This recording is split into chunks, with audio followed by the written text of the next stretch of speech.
প্রতি রাতেই যখন আমি আর আমার স্বামী একান্তে সময় কাটাতে যেতাম, ঠিক তখনই শাশুড়িমা আমাদের দরজায় ধাক্কা দিতেন।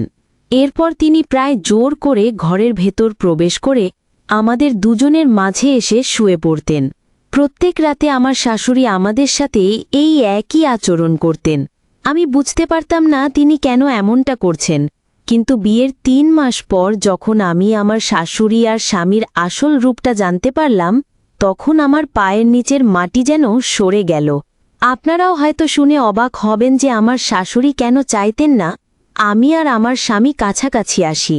আসলে আমি আমার মা বাবার একমাত্র আদরের সন্তান ছিলাম। ভালোবেসে আমি রোহান নামের একটি ছেলেকে বিয়ে করি। আমার নাম সুনয়না। আমার বা রোহানের পরিবার কারোরই এই বিয়ে নিয়ে কোনো আপত্তি ছিল না। বিয়ের পর শ্বশুর বাড়িতে এসে আমি আর আমার স্বামী দুজনেই খুব আনন্দে ছিলাম। আর সেটাই তো স্বাভাবিক, কারণ ভালোবাসার বিয়েকে বেশিরভাগ ক্ষেত্রেই পরিবারের সম্মতি থাকে না, যা আমাদের ক্ষেত্রে ঘটেনি। তাই একে অপরকে পেয়ে আমরা ভীষণ সুখী ছিলাম। ফুলসজ্জার রাতে আমার স্বামী আমার চোখ বন্ধ করে পরম ভালোবাসায় আমাকে তার ঘরে নিয়ে গিয়েছিল এবং আমাকে একটি ছোট্ট উপহারও দিয়েছিল। ঘরে প্রবেশ করার পর আমার স্বামী বলল, শোনাই না, এবার চোখ খুলে দেখো, তোমার জন্য আমি ঘরটার বিছানাটা কত সুন্দর করে সাজিয়েছি। স্বামীর কথা শুনে আমি যখন চোখ খুললাম, ঘরের ভেতরে সেই মনোরম দৃশ্য দেখে আমার চোখ জুড়িয়ে গেল। আমার মুখে ছিল চওড়া হাসি আর মনে ছিল অফুরন্ত আনন্দ।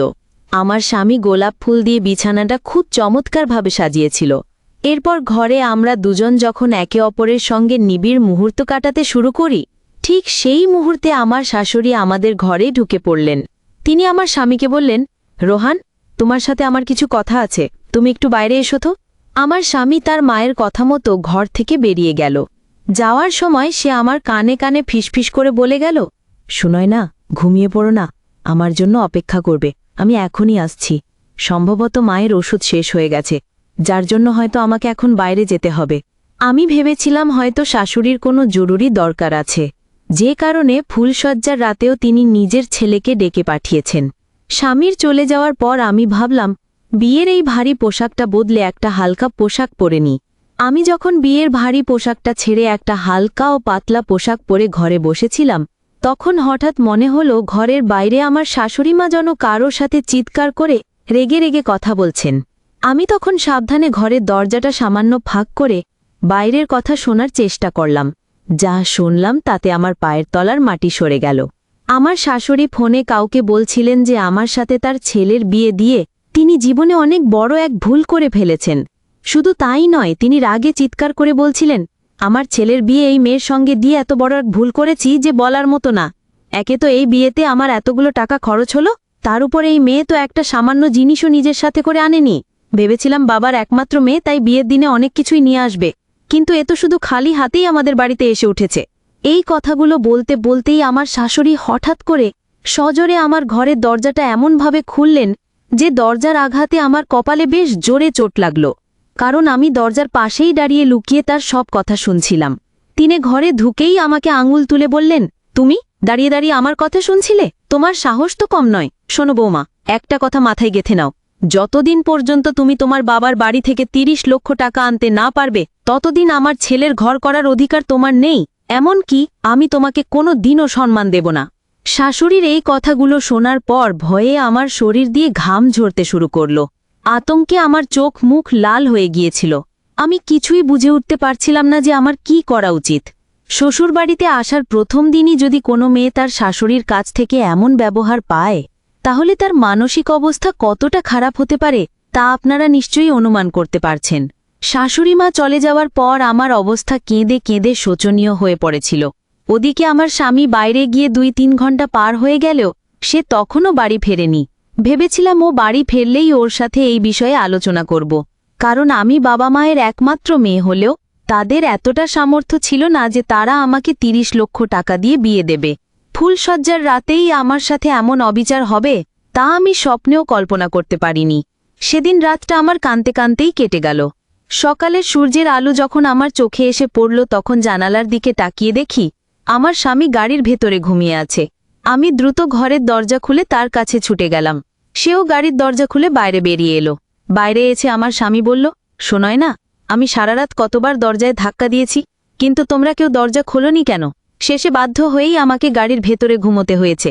আমি তখন তাকে বললাম, জানি না, হয়তো খেয়াল করতে পারিনি, গভীর ঘুমে থাকায় হয়তো আমরা কেউই শুনতে পাইনি। তখন আমার স্বামীর চোখ আমার কপালের ওপর পড়ল। আগের রাতে শাশুড়ির সজোরে ধাক্কায় দরজাটা আমার কপালে লাগায় জায়গাটা লাল হয়ে ফুলেছিল। সে জিজ্ঞেস করল, তোমার কপালে এই লাল দাগটা কিসের? তখন আমি আমার স্বামীর কাছে শাশুড়ির দুর্ব্যবহারের সমস্ত ঘটনা খুলে বলতে বাধ্য হলাম।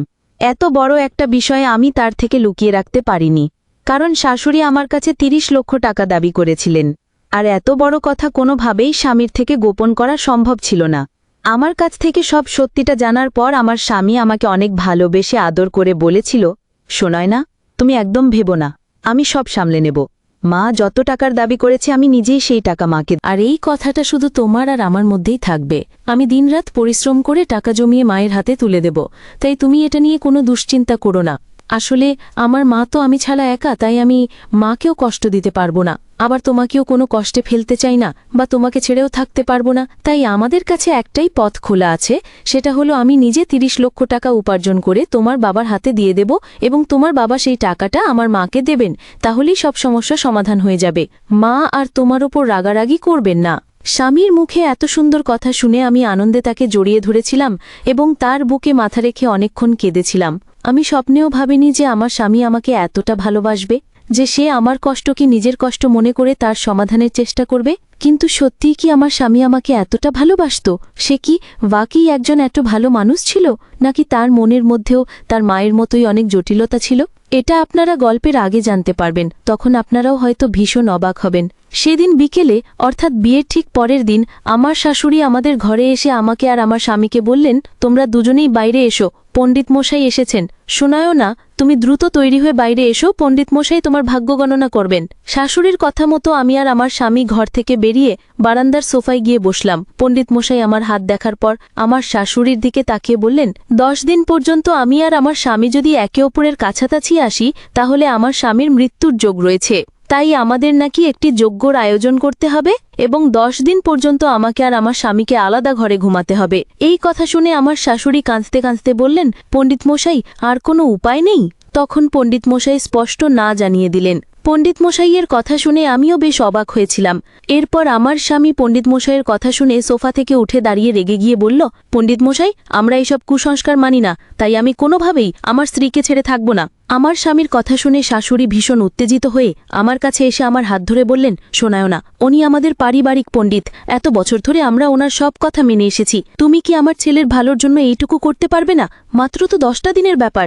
দেখো, আমার ছেলে ছাড়া এই পৃথিবীতে আমার আর কেউ নেই, তাই আমি তোমাকে অনুরোধ করছি, তুমি পণ্ডিত মশাইয়ের কথা মতো 10 দিন আমার ছেলের থেকে দূরে থাকবে। ওই সময় আমার স্বামী তার মাকে অনেক বোঝানোর চেষ্টা করেছিল, কিন্তু আমার শাশুড়ি পণ্ডিত মশাইয়ের কথাতেই অটল ছিলেন। তাই আমি শাশুড়ির কথা মেনে নিতে রাজি হলাম। কিন্তু এই 10 দিনের দূরত্ব কখন যে 3 মাসে পরিণত হলো আমি টেরও পেলাম না। অর্থাৎ পণ্ডিত মশাইয়ের কথা অনুযায়ী 10 দিন স্বামীর থেকে দূরত্ব বজায় রাখার পরেও যখন আমার শাশুড়ির উদ্দেশ্য সফল হলো না, তখন তিনি সাফ জানিয়ে দিলেন যে যতদিন না তিনি চাইবেন ততদিন আমি আর আমার স্বামী এক হতে পারবো না। এমনকি আমার স্বামী যখন রাতে লুকিয়ে আমার ঘরে আসতো, তখন আমার শাশুড়ি সেটা জানতে পেরে তাকে অনেক বকাঝকা করতেন।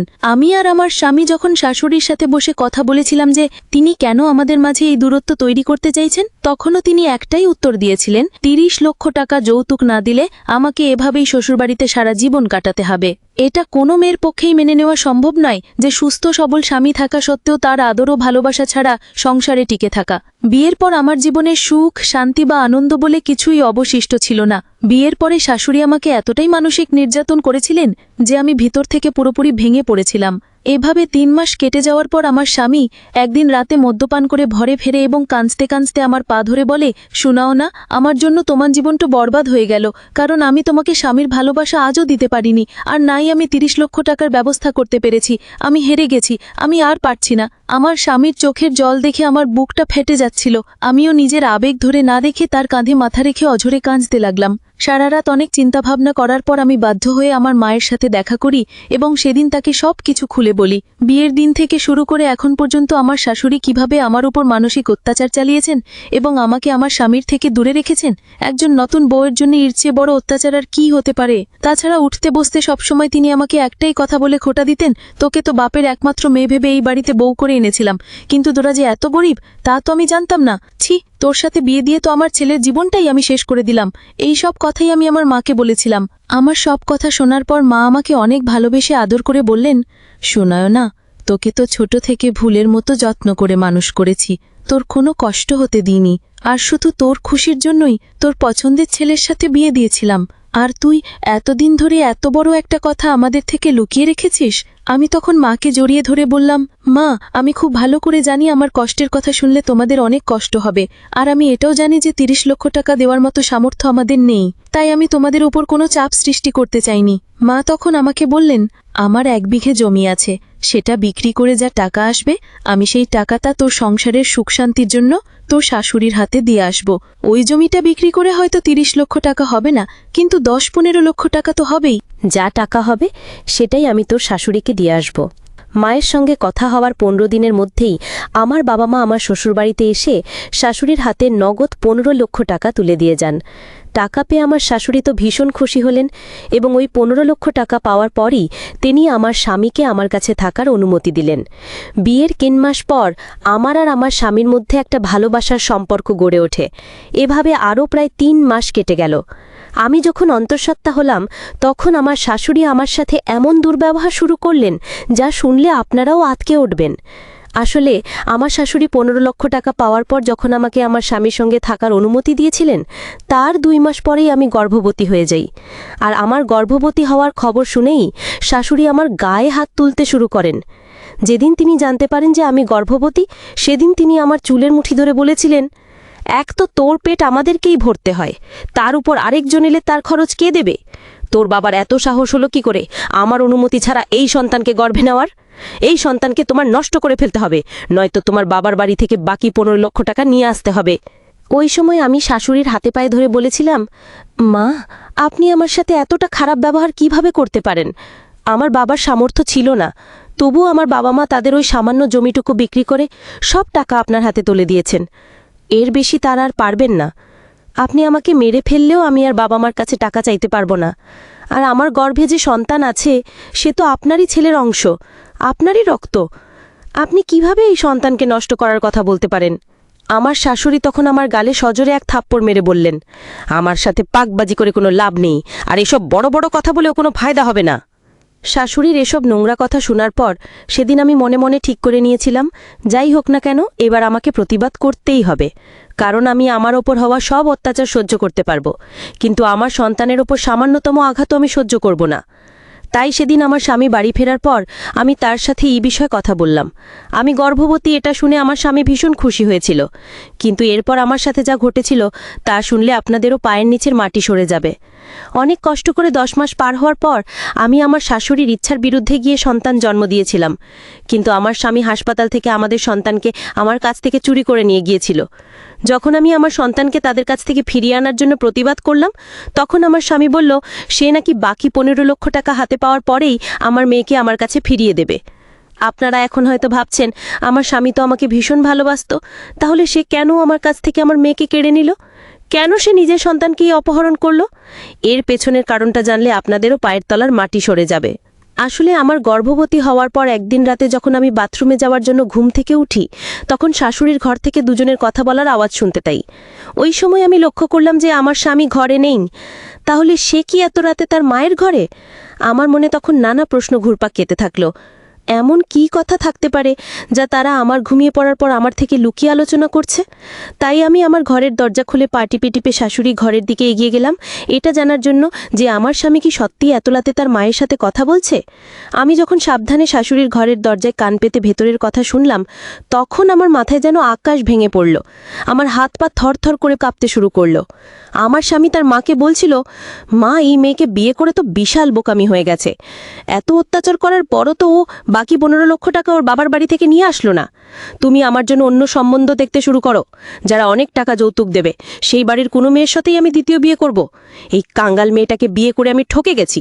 ভেবেছিলাম এর সাথে ভালোবাসার নাটক করে বিয়ে করলে অনেক টাকা যৌতুক পাবো, কিন্তু আবার সব পরিকল্পনা ভেস্তে গেল। সেদিন লুকিয়ে আমার স্বামীর মুখ থেকে সব সত্যিটা শোনার পর আমার আর কিচ্ছু বুঝতে বাকি ছিল না। আমার শাশুড়ির সাথে আমার স্বামীও সমানভাবে জড়িত ছিল, আর সে এতদিন ধরে শুধু 30 লক্ষ টাকা পাওয়ার লোভে আমার সাথে ভালোবাসার অভিনয় করে গেছে। সেদিন সবকিছু জানার পরেও আমি তাদের এটা বুঝতে দিইনি যে আমি তাদের সব চালাকি ধরে ফেলেছি। আর সেদিন থেকেই আমি মনে মনে প্রতিজ্ঞা করেছিলাম যে আমি এদেরকে একটা উচিত শিক্ষা দেব। আমার সন্তান হওয়ার পর যখন আমার স্বামী নিজের মেয়েকেই অপহরণ করে নিয়ে গেল, তখন আমিও তাদের একটা উপযুক্ত শিক্ষা দেওয়ার জন্য নারী সুরক্ষা সংগঠনের দ্বারস্থ হলাম। আমি তাদের আমার শাশুড়ি ও স্বামীর ব্যাপারে সব সত্যিটা খুলে বললাম, কিভাবে তারা আমাকে ঠকিয়েছে এবং আমার সাথে চরম দুর্ব্যবহার করেছে। এরপর তারা দলবল নিয়ে আমার সাথে আমার শ্বশুর বাড়িতে এলেন। ওই সংগঠনের যিনি প্রধান ছিলেন, তিনি আমার শাশুড়ি ও স্বামীকে বললেন, তারা যদি আমার সাথে এমন দুর্ব্যবহার চালিয়ে যায়, তবে আমার বাবা মার দেওয়া 15 লক্ষ টাকা সুদসহ আমাকে ফেরত দিতে হবে, এবং প্রতি মাসে আমারও আমার মেয়ে সমস্ত খরচ আমার স্বামীকেই বহন করতে হবে, আর নয়তো আমার সাথে শ্বশুরবাড়িতে খুব ভালোভাবে ব্যবহার করতে হবে। আসলে আমি এটা খুব ভালো করেই জানতাম যে আমি যদি বাবার বাড়ি ফিরে যাই, তাহলে তারা কোনোদিন আমার বাবা মার দেওয়া ওই 15 লক্ষ টাকা আমাকে ফেরত দেবে না, কারণ আমার শাশুড়ি তো আমার বাবা মার দেওয়া সেই 15 লক্ষ টাকা আমার চোখের সামনেই নষ্ট করে ফেলেছিল। আমার শাশুড়ি ও স্বামীর কাছে তখন আমাকে গ্রহণ করা ছাড়া আর কোনো উপায় ছিল না, তাই তারা বাধ্য হয়ে আমাকে আবার গ্রহণ করলো। আর সেদিন থেকে আমার শাশুড়ি বা স্বামী আমার সাথে কোনো খারাপ ব্যবহার করলেই আমি নারী সুরক্ষা সংগঠনের নাম করে তাদের ভয় দেখাতাম। তখন ভয়ে আমার শাশুড়ি ও স্বামী সোজা পথে চলে আসতো। আমি এখনও লড়াই করে আমার মেয়েকে নিয়ে শ্বশুরবাড়িতেই আছি এবং নিজের সমস্ত অধিকার শাশুড়ি ও স্বামীর কাছ থেকে ছিনিয়ে নিয়েছি। আজ একটা খুব জরুরি কথা আমি আপনাদের বলতে চাই, বিশেষ করে সেই সব মেয়েদের যারা আমার মতোই ভুক্তভোগী। শ্বশুরবাড়ি ছেড়ে পালানো নয়, শ্বশুরবাড়িতে থেকেই নিজের প্রাপ্য অধিকার ছিনিয়ে নিতে হবে। আমি যেভাবে বাধ্য হয়ে তাদের উচিত শিক্ষা দিয়েছি, ঠিক সেভাবেই আপনাদের প্রতিবাদ করতে হবে, তবেই তারা জব্দ হবে। তাই আমাদের হার মানলে চলবে না, নিজেকে শক্তিশালী করতে হবে এবং লড়াই করে নিজের অধিকার কেড়ে নিতে হবে। আমি যেমন লড়াই করে নিজের শ্বশুরবাড়িতে এখনও টিকে আছি, তেমনি সব ছেড়ে বাবার বাড়িতে গিয়ে বসে থাকা কোনো সমস্যার সমাধান নয়। আমাদের এভাবেই লড়াই করে বেঁচে থাকতে হবে এবং নিজের অধিকার যদি ভালোবাসায় না পাওয়া যায়, তাহলে তা ছিনিয়ে নিতে হবে।